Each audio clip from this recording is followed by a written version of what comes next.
100 ఏళ్ల వయసు ఉన్నటువంటి కాంగ్రెస్ పార్టీలో ఇప్పుడు ఎవరున్నారో ఎవరు ఉండలేదో తెలియట్లేదు.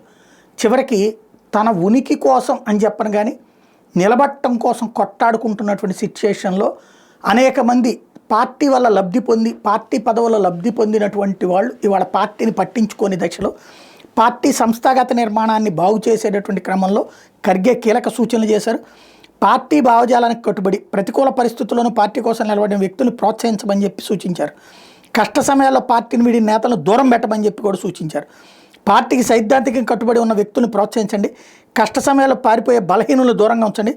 కొన్నిసార్లు పార్టీని బలోపేతం చేసే ప్రయత్నంలో భాగంగా కష్టకాలంలో పార్టీని వీడి నేతలను తొందరపడి చేర్చుకుంటారు, మనం అలాంటి వ్యక్తులను దూరం పెడదామని చెప్పారు.